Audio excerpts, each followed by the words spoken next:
시작할까요? 네, 두 번째 세션은 저희 마이크로소프트에서 클라우드 아보카도? 좋네요. 아보카도로 부탁드리는 유저수님의 세션의 진행을 시작하도록 하겠습니다. 큰 박수 부탁드립니다. 네, 안녕하세요. 반갑습니다. 혹시 저 뒤쪽에 제 목소리 잘 들리세요? 네, 좋습니다. 자, 오늘 이제 세션은 자, 제목이 파워 플랫폼 커스텀 커넥터예요. 자, 지금 오늘 사실 제가 얘기할 부분은 혹시 여기 계신 분들 중에서 파워 플랫폼을 혹시 써보신 분 계세요? 네, 좋네요. 놀라운데. 이제 파워 플랫폼을 안 써보신 분도 괜찮습니다. 근데 이제 요거에 어떻다라는 정도만 이제 알고 있으시면 될 것 같고요. 아까 오프닝 키노트에서 9번째 얘기가 로우코드, 노코드 얘기였죠. 그렇죠? 그게 바로 여기 얘기입니다. 이제 이 얘기인데, 이제 요거에 대해서 잠깐 얘기를 할 때, 제가 밑에는 그냥 웃자고 적은 거고요. 사실, 시민 개발자라는 그 컨셉하고 오픈 API라는 컨셉하고는 살짝 상반되는 개념이긴 한데, 그래서 마치 뭐 자바와 자바스크립트 내지는 인도와 인도네시아 같은 뭐 그런 느낌이 아닌가 그렇게 적어놨는데, 잠깐 이제 들으시면서 제가 한 40분 정도 여러분들 시간을 이제 빌리면서 이런 정도 얘기를 잠깐 해보겠습니다. 간단히 제 소개를 먼저 드리고 시작을 할게요. 저는 저스틴이고요. 마이크로소프트에서 클라우드 아드보카스로 일을 하고 있습니다. 제 트위터 그리고 깃허브 핸들은 이렇게 되어 있으니까 혹시나 트위터 소셜미디어 쓰시는 분들은 좀 팔로우 해주시면은 이런저런 얘기들을 이제 들으실 수 있을 거고요. 자, 이 세션, 이 행사 자체는 마이크로소프트와 클라우드메이트에서 이제 후원을 해주시고 계셔서 아마 굉장히 이제 감사를 드리고 만약에 이분들이 없으시면은 사실 이 행사가 굉장히 잘 안 됐겠죠. 자, 일단은 요 숫자를 한번 생각을 해보시면 좋을 것 같아요. 84%. 이게 뜬금없이 제가 일단 요 숫자로 시작을 하는데 이 숫자의 의미가 어떤 걸까요? 한번 생각을 해보시면 좋겠습니다. 오프닝 키노트에서 말씀드렸다시피 퓨전 개발팀이라는 얘기가 있어요. 그래서 오늘 우리가 할 얘기는 다 퓨전 개발팀에 대한 얘기인데, 퓨전팀, 내지는 퓨전 개발팀에 대한 얘기인데, 도대체 그러면은 퓨전팀이 뭘까? 라는 이제 질문이 있으실 거예요. 가트너라는 이제 그 글로벌 컨설팅 회사가 있죠. 글로벌 리서치 포럼이 있는데, 거기서 정의한 퓨전팀에 대한 얘기를 한번 해보겠습니다. 퓨전팀은 전 세계 회사의 한 84% 정도가 퓨전팀을 운영을 하고 있다고 해요. 그리고 전 세계에 흩어진 정부기관들 중에 한 59% 정도가 퓨전팀을 운영을 하고 있다고 합니다. 그 얘기는 어쨌든 간에 이제 어쩌면 여러분들의 회사에서도 퓨전팀을 운영하고 있을 수 있다라는 이제 그런 느낌을 받으실 수 있을 텐데, 그렇다면 도대체 그럼 알겠다. 퓨전팀이 저렇게 많이 운영이 되는 거 알겠다. 그럼 도대체 퓨전팀은 어떻게 구성이 되어 있느냐? 아무래도 팀이니까 뭔가 어떤 이제 구성원들이 있을 거 아니에요? 그 구성원들이 보통 이제 팀 안에는 퓨전팀이라는 그 안에는 어떤 특정한 비즈니스 목적을 이루기 위해서 여러 사람들이 같이 모였습니다. 여러 가지 이제 일종의 기능 조직이라고 할 수도 있어요. 예전 텀으로 보면은. 그런데 이제 그 안에서 보면 주로 이제 전문 개발자, 그러니까 직업으로서 개발하시는 분들이겠죠. 애플리케이션 개발을 한다거나 이런 분들은 그 자체를 직업으로 삼으시는 분들이 전문 개발자에 해당합니다. 여기 계신 분들 중에 난 개발을 한다. 혹시 손 들어보시겠어요? 그렇죠. 그러니까 지금 한 절반 정도가 개발하신 분이랍니다. 나는 그럼 애플리케이션 개발하고는 상관없는 직군에 있다. 손 들어보시겠어요? 네, 그렇습니다. 그럼 손 안 드신 분들은 어떤 일을 하시나요? 다른 일을 하시겠죠? 네. 자, 전문 개발자가 있고, 그 다음에 이제 업종 전문가라고 우리가 흔히 부를 수 있어요. 그러니까 자기가 분명히 자기 필드가 있단 말이에요. 자기 현업 필드가 있어서 예를 들자면은 뭐 의료라든가 아니면 재무라든가 아니면 통계, HR, 그 다음에 뭐 채용, 뭐 영업 이런 등등등의 자기 고유 업무 영역이 있어요. 그 영역에서 나는 이 업무에서만큼은 내가 전문가다라고 하시는 분들이 계신단 말이죠. 그분들이 바로 업종 전문가인데 그 업종 전문가분들이 사실은 이 퓨전팀 안에서는 우리는 그분들이 시민 개발자로 바뀌기를 원하고 있습니다. 자, 왜 그러냐? 도대체 왜 그러느냐? 그럼 하면은 빌드에서 나온 행사 중에 이제 거기서 키노트 중에 키노트 중에 이런 표현이 있었어요. 전 세계적으로 향후 5년 동안에 약 5억 개의 앱이 만들어진다고 합니다. 5억 개의 앱이 만들어지는데 그 중에 한 70% 정도가 로우코드 앱으로 만들어질 거예요. 근데 요거는 뭐 저희가 하는 말이 아니고 그냥 회사에서 하는 말이 아니고 가트너라든가 모건 스탠리라든가 이런 데서 이제 그 연구 결과에 나온 숫자들이에요. 그러면은 이 얘기는 5억 개라는 앱이 만들어질 거고 그 중에 한 70% 정도가 노코드 앱으로 만들어진다는 얘기는 즉 파워 플랫폼과 비슷한 여러 가지 로코드 플랫폼에서 뭔가 앱들이 만들어지고 그 앱들은 굳이 전문 개발자가 아니더라도 여러분들 같은 이제 업종 전문가분들, 필드 전문가분들이 직접 만들 수 있다라는 얘기가 될 겁니다. 그리고 좀 이따 다시 한번 말씀을 드릴 텐데 지금 현재 한 3천만 명 정도의 개발자가 있대요. 전 세계적으로. 그런데 2년 후에 2024년까지는 한 4천만 명 정도까지 개발자가 필요하답니다. 그 1,000만 명의 갭이 있잖아요. 2년 동안에 1,000만 명이 무슨 수를 써서 해도 1,000만 명이 만들어지기 힘들거든요. 전 세계적으로 봤을 때. 그러면 그 갭은 누가 채울 것이냐? 바로 우리 같은 이제 시민 개발자 분들이 채울 거다. 아마 그렇게 생각을 하시면 될 것 같아요. 그렇다면 그거에 대한 화답으로서 마이크로소프트는 어떤 플랫폼을 제공을 하느냐? 바로 이 파워 플랫폼이라는 노코드 플랫폼을 제공을 하고 있습니다. 그래서 파워 플랫폼은 크게 4가지 영역으로 이렇게 구성이 되어 있어요. 자, 왼쪽 상단이 파워 앱, 그다음에 파워 오토메이트, 파워 버추얼 에이전트, 그다음에 파워 BI 그 4가지가 있고 이번 빌드에서 하나가 더 추가가 됐습니다. 파워 페이지라고 해서 하나 더 추가가 됐는데 그건 여기다 이제 넣지 않았고요. 그럼 파워 앱은 뭘 하는 거냐? 여러분들 스스로 모바일 앱을 만들 수가 있어요. 자, 파워 오토메이트는 뭐냐? 여러분들이 하는 업무를 자동화를 시킬 수가 있습니다. 자, 파워 버추얼 에이전트는 여러분들 스스로 AI를 활용을 해가지고 챗봇을 만들 수가 있어요. 파워 BI는 여러 가지 수많은 데이터셋, 앞서 우리가 이제 그 데이터 소스에 대해서 말씀드렸죠. 그 앞서 세션에서 그러면 그런 수많은 데이터셋을 바탕으로 해서 데이터를 분석하고 시각화하는 도구들을 되게 손쉽게 만들 수 있는 게 파워 BI겠죠. 요 4가지 형태가 그 파워 플랫폼의 가장 핵심적인 서비스라고 얘기를 할 수 있는데 그렇다면은 만약에 내가 시민 개발자라면은 그래 좋다 이거지. 그러면 내가 시민 개발자인데 이 파워 플랫폼으로 도대체 뭘 할 수 있겠느냐라는 이제 질문이 있을 텐데 자 그때 사실 어떻게 보면 파워 플랫폼 자체가 뭘 한다기보다는 파워 플랫폼 안에서 파워 앱이나 파워 오토메이트나 이런 파워 그 플랫폼 안에서 다양한 데이터 소스에 연결을 시킬 수가 있습니다. 다양한 서비스에 연결을 할 수가 있어요. 예를 들자면 여러분들이 뭐 흔히 사용하시는 뭐 그 이제 마이크로소프트 365 관련된 서비스도 있지만 여러분 회사에서 만약에 구글 스위트 같은 걸 쓰신다면 지메일, 그다음에 구글 드라이브 같은 거 연결시킬 수 있고요. 여러분들 회사에서 뭐 세일즈포스 같은 뭐 CRM 도구를 쓴다? 그러면 세일즈포스를 연결시킬 수가 있고요. 아니면 SAP를 연결시킬 수 있다? 다 시킬 수 있겠죠. 수많은 다양한 서비스들에 연결을 해서 사용할 수 있어야 돼요. 그러기 위해서 마이크로소프트는 커넥트라는 걸 제공하고 있습니다. 수많은 서비스들에 그게 이제 수많은 SaaS 서비스라든가 이런 것들에 대한 커넥터를 제공을 하고 있어요. 그래서 대충 이런 정도에 나와 있습니다. 여기 보시면은 그 가장 유명한 서비스들은 뭐 마이크로소프트 365 서비스도 있지만 트위터라든가 지메일이라든가 굉장히 다양한 서브파티 서비스도 있고요. 그 다음에 밑에 보시면은 계속해서 막 새로 막 뭔가 만들어지고 있어요. 계속 만들어지고 있고 처음에 파워 플랫폼이 나왔을 때는 한 300개 정도의 커넥터가 있었습니다. 지금 한 5, 6년이 지났는데 그때가 지나서 지금 한 600개 이상 정도가 되고 있고 즉 그 얘기는 한 600개 정도가 되는 그 커넥터 즉 서드 파티 애플리케이션 마이크로소프트 365 애플리케이션들이 연결할 수 있다는 거예요. 연결할 수 있고 이 숫자는 계속해서 늘어나고 있습니다. 왜냐면은 마이크로소프트가 직접 만들기도 하고 아니면은 서드 파티에서 만들어서 제공을 하면 그걸 인증을 해주는 방식으로 해서 계속해서 늘어나고 있는 상태고요. 앞으로도 계속 늘어나겠죠? 근데 이제 이거 하나 큰 문제가 있습니다. 그 커넥터를 사용하는 데 있어서 하나 큰 문제가 있는 게 만약에 이렇게 생각할 수도 있어요. 내가 어떤 서비스를 사용하고 싶습니다. 그런데 그 서비스에 해당하는 커넥터가 없을 수가 있겠죠. 왜냐면 이거는 내가 사용하고 싶은 그 서비스들의 숫자와 마이크로소프트가 인증을 한다거나 직접 만들어서 제공하는 커넥터의 숫자는 분명히 차이가 날 수밖에 없어요. 왜냐하면 시간차가 있을 테니까. 그리고 신규로 나오는 서비스들 같은 경우는 없습니다. 그러니까 이럴 경우에는 도대체 어떤 식으로 그럼 난 그 서비스를 사용할 수 있을까? 우리 팀 사람들을 위해서 나는 그럼 그 서비스들을 어떻게 연결시켜 줄 수 있을까라는 게 이제 전문 개발자들의 고민이 되겠죠. 아니면은 여러분들 회사 안에서 인트라넷 안에서만 돌아가는 애플리케이션들이 있을 수 있어요.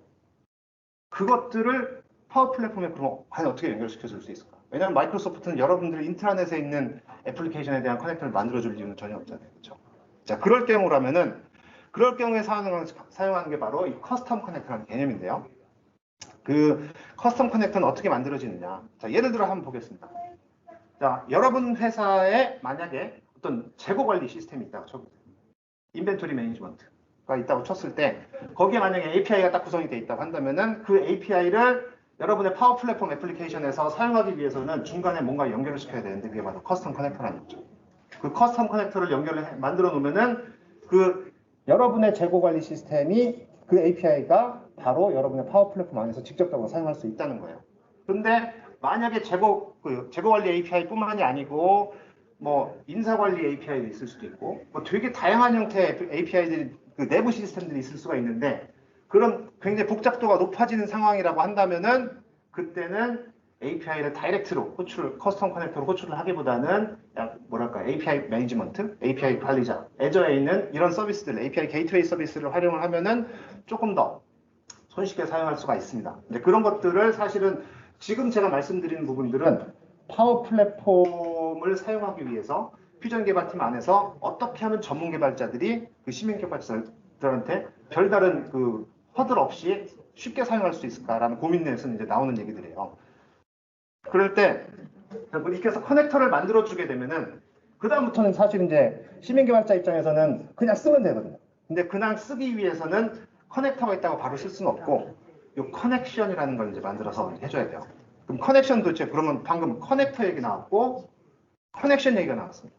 이 두 가지는 어떤 차이가 있느냐? 어떤 차이가 있느냐? 그러니까 이 그림 한번 보시면 될 것 같아요. 저 오른쪽에 이제 API 보이시죠? 저게 이제 아까 말씀드렸던 그 뭐 재고 관리 API 이런 걸로 생각하시면 돼요. 그 다음에 맨 왼쪽에 이제 여러분이 사용하고자 하는 파워 오토메이트 같은 파워 플랫폼 애플리케이션들이 있습니다. 그러면은 요 둘 사이를 연결시켜주는 게 커스텀 커넥터라고 했어요. 근데 커넥터 자체는 뭘 할 수 있는 게 없어요. 왜냐하면 커넥터는 단순히 요 이제 API가 어떻게 생겼고 API에 어떻게 연결을 하면 되고 API 연결하기 위해서는 어떤 데이터를 주고받을 수 있는지에 대한 어떤 그 추상화된 그 메타데이터만 포함하고 있습니다. 그러다 보니까 그러면은 나는 이 커넥터에 연결하기 위해서 뭐 예를 들어서 뭐 API 키라든가 아니면 인증 정보 같은 거 그런 것들을 어딘가에 저장을 시켜야 되는데 그게 바로 커넥션이에요. 그 커넥션에 인증 정보 같은 게 포함되어 있다는 거죠. 사실 어떻게 보면 커넥션 자체는 아무것도 없습니다. 인증 정보 이외에는 아무것도 없어요. 그러니까 딱 그것만 여러분들의 파워 플랫폼 애플리케이션에 딱 저장이 되어 있으면은 내가 저 API를 활용을 하기 위해서 파워 플랫폼에서는 커넥션을 맺고 그 커넥션을 통해서 커스텀 커넥터에 정의되어 있는 대로 API를 연결해서 활용할 수 있겠다. 할 수 있겠죠. 그러니까 이게 이제 커다란 하나의 구조라고 보시면 될 것 같고요. 자, 그럴 때 그러면 이제 예전에는 요 그러니까 이제 커스텀 커넥터를 만들기 위해서 굉장히 이제 막 수작업을 되게 많이 했어요. 그러니까 이미 API가 딱 하나 존재하면은 API의 구조가 이제 이미 있었으니까, 근데 그게 문서화가 되어 있지 않았기 때문에, 아니 문서화가 되어 있다고 하더라도 굉장히 약간 좀 뭐랄까 그 어떤 공통적인 표준화된 방법으로 문서화가 되어 있지 않았기 때문에 그걸 어떻게 하면 표준화시킬 수 있을까 해서 나온 고민이 바로 오픈 API라는 포맷이거든요. 어쩌면 여러분들은 스웨거라는 말씀을 이제 표현을 들어보실 수 있을까요? 스웨거가 바로 이 오픈 API의 이전 버전, 옛날 버전입니다. 그리고 이제 그게 이제 지금 그 스웨거가 버전 2.0 때라고 생각하시면 되고, 오픈 API는 버전이 하나가 업돼서 버전 3.0대 오픈 API 버전이 나왔는데, 이 오픈 API를 통해서 그 여러분들 뒷단에 있는 그 API 애플리케이션들을 정의를 할 수가 있게 됐어요. 그래서 이제 이런 구조가 다시 나오는 거죠. 이런 구조가 나오는 거죠. 그래서 API가 있고요. 그 다음에 여러분의 커스텀 커넥터가 있습니다. 근데 그 사이에 아까 커스텀 커넥터가 이제 어떻게 그 API에 연결할 수 있는지에 대한 메타데이터, 즉 어떤 엔드포인트가 있는지, 어떻게 내가 뭐 파라미터를 쏴줘야 되고 어떻게 내가 데이터를 받을 수가 있는지에 대한 정의가 그 커스텀 커넥터에 있다면은, 그럼 그런 정의들은 도대체 어디서 갖고 올 건데? 라는 그 문서가 바로 오픈 API라는 거죠.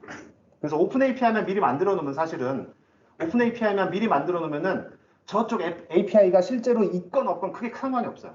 왜냐면은 이미 문서가 정의가 되어 있기 때문에 커스텀 커넥터를 만들고 이 파워 플랫폼을 사용하는 사람들은 이미 커스텀 커넥터는 만들어져 있죠. 왜냐면 오픈 API가 있으니까 바로 사용할 수 있고, 그거 하는 동안에 동시에 전문 개발자들은 API를 이제 구현을 하면 돼요.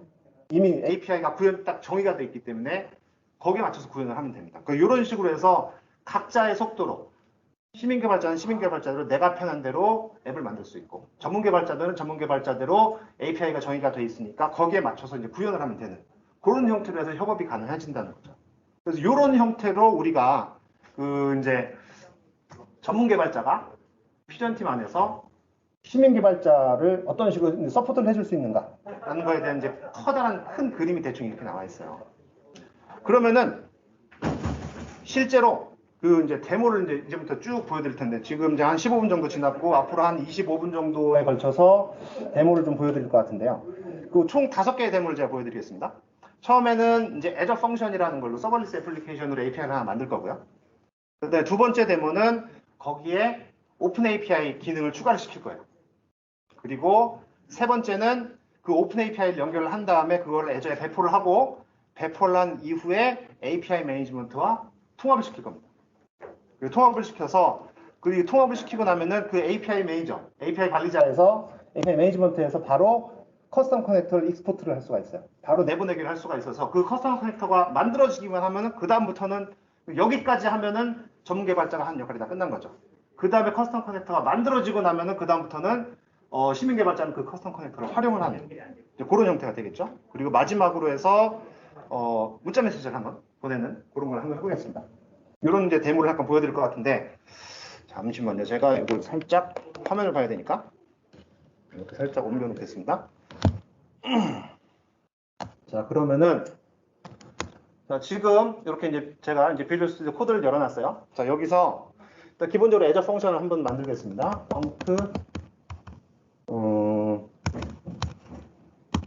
init 해가지고 이제 펑션을 Azure 펑션을 만들어 볼게요. 자 Azure 펑션은 저는 단넷으로 만들 거고요. 그 다음에 C샵으로 만들겠습니다. 하면은 자 왼쪽에 쫙 해가지고 뭔가 딱 만들어질 거예요. 자 왼쪽에 막 뭐가 만들어지죠? 만들어졌습니다. Azure 펑션 애플리케이션이 만들어졌고요. 아직 이 안에는 아무것도 없습니다. 아직 아무것도 없고 그럼 여기서 펑크 new 해가지고 이제 실제로 엔드포인트를 한번 만들어 볼게요. 자, 이 중에서 저희는 HTTP 트리거를 만들 거예요. 왜냐면은 우리가 API를 서로 주고받아야 되니까. 그래서 2번 HTTP 트리거를 선택을 하고요. 이름을 자, ping HTTP 트리거로 선택을 하겠습니다. 자, 이렇게 해놓고 하면은 자, 왼쪽에 파일이 하나 딱 만들어질 거예요. 딱 하고 만들어졌죠. 자, 왼쪽에 만들어졌습니다. 그렇죠? 그래서 만들어졌고 저는 그냥 되게 단순한 것만 만들어졌어요. 이 상태에서 해서 이제 요거는 단순히 내가 이 API를 실행을 시키면은 맨 마지막에 헬로 어쩌고 이렇게만 이제 나오는 아주 단순한 애플리케이션입니다. 그래서 .NET 빌드를 하고요.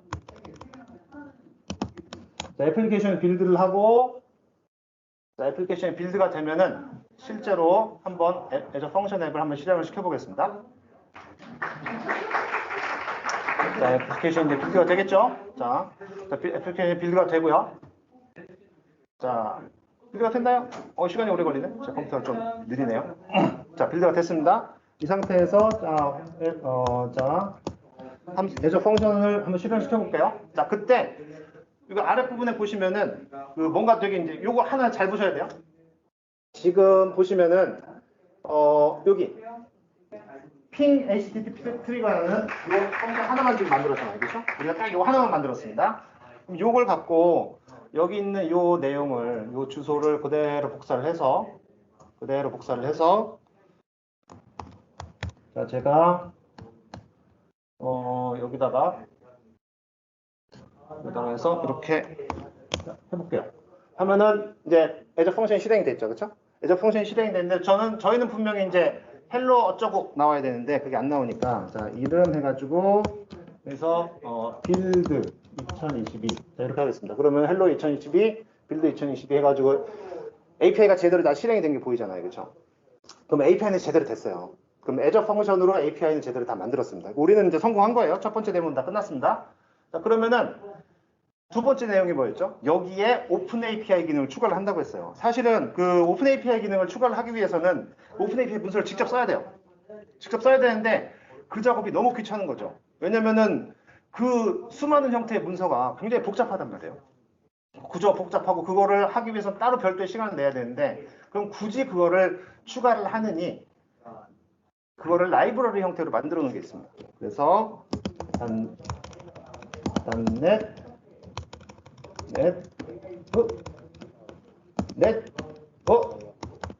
add 패키지 해서 이렇게 이제 뉴게 패키지를 하나 추가를 할 거예요. 그래서 여기 보시면 패키지 이름이 마이크로소프트 Azure 웹잡 익스텐션스 오픈 API라고 되어 있잖아요. 그러니까 오픈 API를 기능을 추가해주는 그 패키지를 하나 추가를 할 겁니다. 근데 잘 보세요. 여기 보시면은 지금 엔드포인트가 하나예요. 제가 이 엔드포인트 요거를 추가를 하고 난 다음에 자 무슨 일이 벌어지는지 한번 보겠습니다. 자 추가를 했어요. 추가를 한 상태에서 다시 .NET 빌드를 하겠습니다. 자 빌드를 하고 자 빌드를 하고 나서 그 다음에 제가 애저 펑션을 다시 한번 실행을 시켜볼게요. 애저 펑션 실행을 시켜보면은 뭔가 새로운 게 보일 거예요. 자, 다시 펑크 스타트 해보면은 아까는 엔드포인트가 하나였죠? 근데 지금은 엔드포인트가 몇 개가 더 나올 겁니다. 자, 보이죠? 지금 엔드포인트가 아까는 하나였는데 이거 하나밖에 없잖아요. 그렇죠? 근데 지금 이 네 가지가 엔드포인트가 추가로 생겼어요. 왜냐면은 방금 그 오픈 API 패키지를, 뉴게 패키지를 추가함으로 인해서 이렇게 네 가지가 더 추가가 된 거거든요. 그러면은 이게 무슨 기능을 하느냐? 맨 밑에 있는 자, 요거를 카피를 해서 H는 카피가 안 됐지만 자, 카피를 해서 자, 여기서 이걸 한번 실행을 시켜보겠습니다. 실행을 시키면은 이런 식으로 해서 UI가 추가됐어요. UI 추가됐다는 얘기는 앞으로 오픈 API 문서가 이제 오픈 API 문서를 이 애저 펑션에 추가를 하고 활용할 수 있다라는 게 된 거예요. 그러면은 실제로 요 링크가 그 오픈 API 문서가 됩니다. 요 링크를 한번 클릭을 해볼까요? 자, 클릭을 해보면은 이렇게 나와 있죠. 오픈 API 문서가 이렇게 나와 있어요. 근데 가만히 보시면은 여기 아무것도 없죠. 그리고 요 UI 보면은 아직도 아무것도 없어요. 이게 어떻게 됩니까? 분명히 우리 아까는 API가 만들어졌는데 핑 HTTP 트리거라는 게 있었는데 없어요. 그 얘기는 아직까지 얘가 인식할 수 있게끔 우리가 세팅을 안 해줬다는 얘기예요. 자, 그럼 한번 세팅을 해보겠습니다. 세팅을 한번 해볼까요? 자, 여기서 세팅을 하기 위해서 제가 간단하게 너무 양이 많아서 제가 그거는 살짝 복사를 해서 넣겠습니다. 복사를 해서 여기다가 이 펑션 이름 밑에다가 여기다가 살짝 넣을게요. 자, 이렇게 넣겠습니다. 자, 이렇게 넣었더니만 이렇게 뭐 이렇게 막 빨간줄 쳤죠? 그럼 요거는 필요한 것들만 조금만 이제 추가를 하면 되는 것들이고 이렇게 추가를 하고 자, 여기도 마찬가지로 추가를 하고 그다음에 여기도 마찬가지로 추가를 하고 이렇게 다 됐어요. 그러면 이제 빨간 줄이 다 없어졌죠? 그럼 기본적으로 이제 요 애저 펑션이 요 핑 HTTP 트리거라는 게 요 오픈 API 오퍼레이션, 오픈 API 파라미터, 오픈 API 리스폰스 위드 바디라는 요 데코레이터 3개가 추가됨으로 인해서 얘가 등록이 된 거예요. 그럼 무슨 말이냐? 오픈 API 오퍼레이션이라는 얘기는 오픈 API 문서에다가 내가 run이라는 이름으로 그 태그라는 카테고리, 그러니까 name이라는 카테고리 밑에다가 등록을 해라 라는 얘기고, 파라미터는 쿼리 스트링 파라미터로 이름이라는 거를 받아들여라 하는 걸 정의를 해놓은 문서죠. 그 다음에 나는 그럼 그걸 통해서 네가 쿼리를 날리면은 나는 플레인 텍스트의 형태로 문자열을 반환시켜 주겠다라고 이제 여기서 이제 이 API의 특성을 딱 여기서 딱 세팅을 해준 거예요. API 특성을 딱 세팅을 해준 겁니다. 그리고 이제 혹시 모르니까 이거 펑션은 아노니머스로 바꿀게요. 자, 이렇게 바꿨어요. 자, 바꾸고 난 다음에 자, 그럼 다 됐죠? 그럼 다 됐습니다. 그러면은 요 API 엔드포인트 자체는 변한 게 하나도 없고 단순히 요 세 가지를 추가함으로 인해서 요 엔드포인트가 그 오픈 API 문서에 추가가 되는 거예요.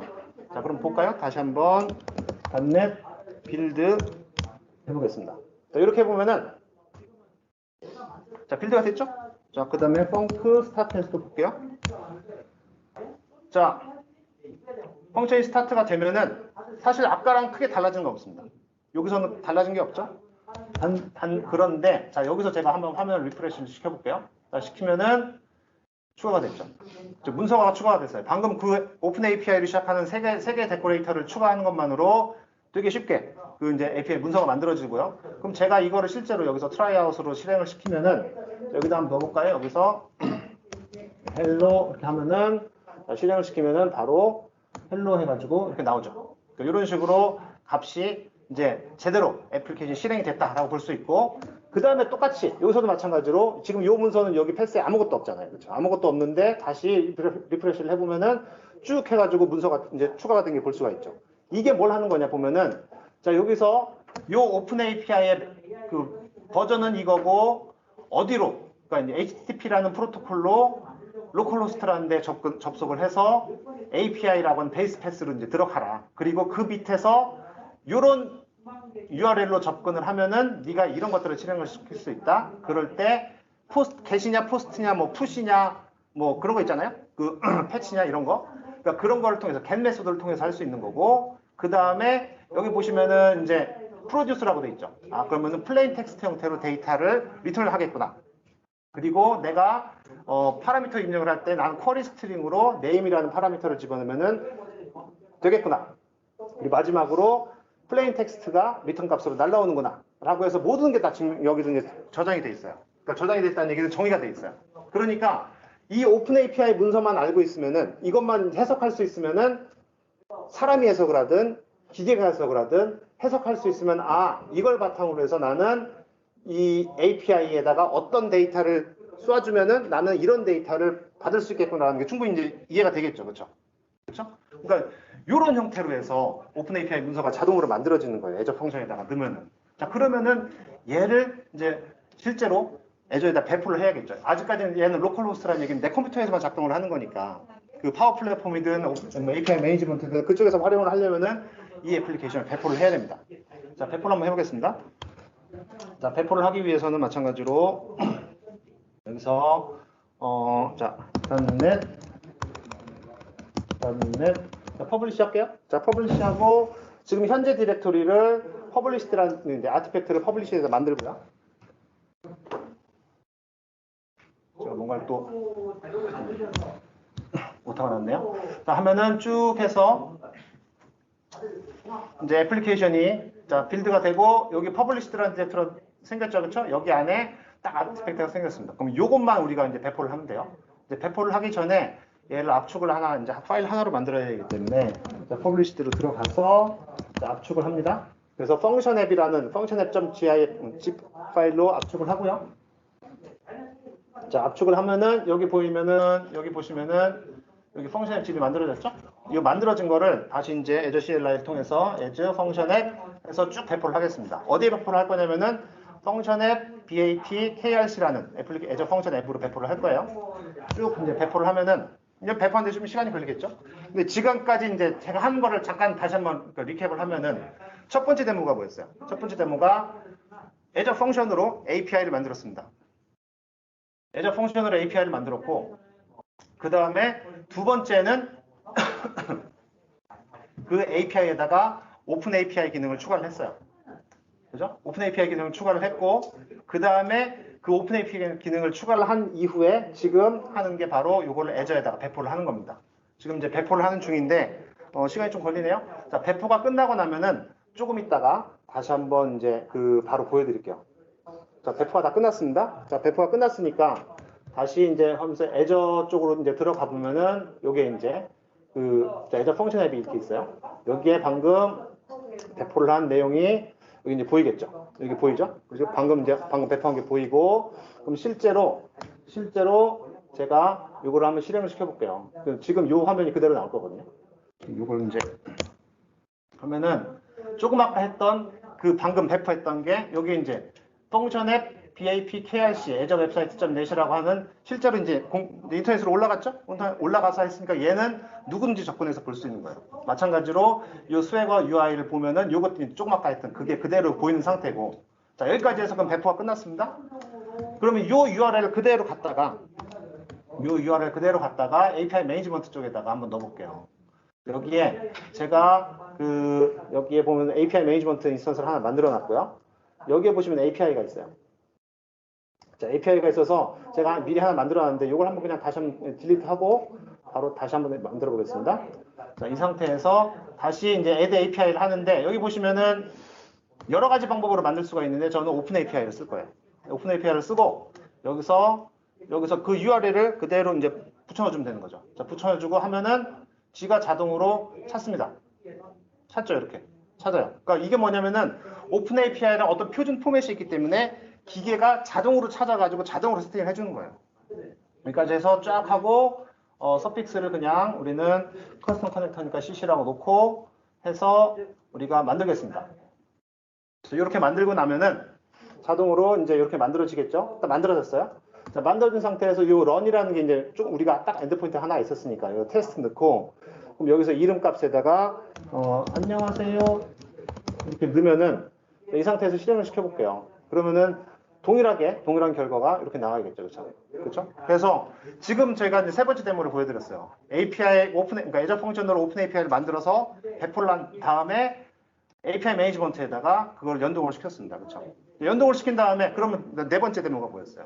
요거를 여기 이제 점 3개 버튼을 눌러보면은 여기 크리에이트 파워 커넥터라고 있잖아요, 그렇죠? 이렇게 해서 요거를 내보낼 수가 있습니다.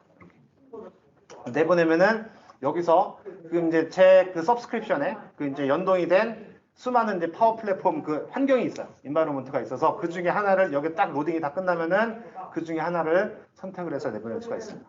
자, 지금 이제 시간이 좀 이게 로딩하는데 시간이 걸려서 우선은 그 되는 것까지만 이제 보여드리고요. 자, 그다음에 이제 마지막 데모가 뭐냐면은 제가 시간상 지금 저한테 몇 분 남았죠? 10분 남았나요? 네. 자, 네. 여기서 보시면은, 아이고, 뭐 이런 식으로 해서 이제 수많은 환경들이 있어가지고, 여기서 제가 이제 원하는 것들을 선택을 해서 할 수가 있습니다. 여기서 제가, 뭘 선택할지 모르겠다. 자, 이 상태에서 하고, 그 다음에 여기서 크리에이트 버튼을 누르면 돼요.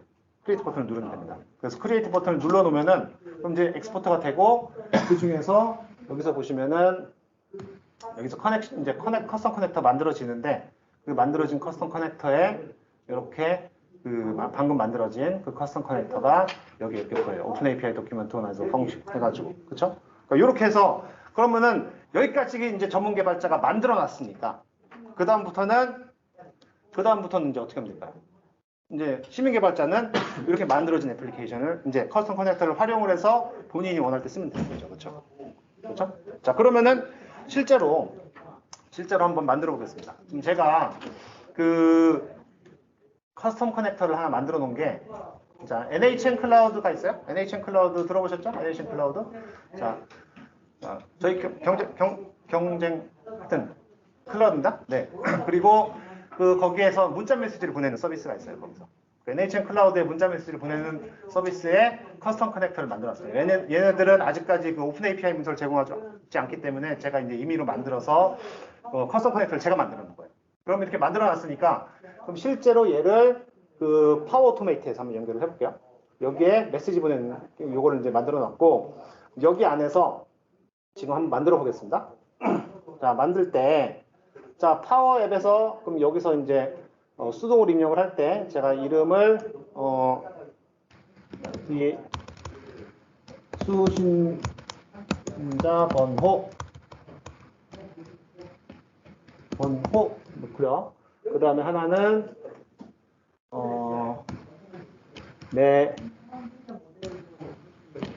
메시지 됐다. 이렇게 넣고 자, 됐죠? 메시지. 네, 일단 넘어갈게요. 글자 잘리지? 자, 그 다음에 세 단계 넣어서 자, 여기서 자, NHN을 검색을 해보면은 방금 제가 만든 커스텀 커넥터 여기 보이죠? 그 커스텀 커넥터 중에 자, 메시지를 보내는 여기 이제 보여요. 그럼 여기서 그러면은 자, 여기서 바디를 방금 여기 했던 여기 메시지 요거 집어넣고 그다음에 여기 받는 사람 번호를 받는 사람 번호가 아까 여기 쭉 부어서 여기 수신자 번호 여기 있죠? 이렇게 집어넣겠습니다. 그리고 여기에 보내는 사람은 제가 이제 미리 해놓은 게 있으니까 여기 이제 요거 이렇게 해서 딱 해놓으면은 그럼 된 거예요. 자, 그러면은 실제로 이 파워 오토메이트 워크플로우를 통해서 이제 문자 메시지를 보낼 수 있는 그런 상황이 되는 겁니다. 그럼 실제로 저장을 해놓고 자, 저장을 해놓고 저 볼게요. 자, 제가 자, 저장을 해놓고 요거를 한번 실행을 시켜볼까요? 여기서 테스트 버튼을 딱 눌러서 한번 실행을 시켜보겠습니다. 자, 테스트를 딱 실행을 시켜보면은 자, 지금 자, 수신자 번호는 제 번호 어디 가서 하지 마세요. 자, 그 다음 메시지는 뭐라고 할까요? 빌드 빌드 애프터 파티 이렇게 놓겠습니다. 이렇게 놓고 쫙 실행을 시켜볼게요. 그러면 딱 실행이 됐습니다. 그렇죠? 실행이 됐어요. 그럼 실행이 된 결과가 이렇게 짜라랑 나오죠. 그렇죠? 실행이 됐어요. 그럼 실제로 실행이 됐는지 한번 보여드릴게요. 자, 실제로 실행이 된 게 화면에 보일 겁니다. 자, 한번 볼까요? 됐다. 여기서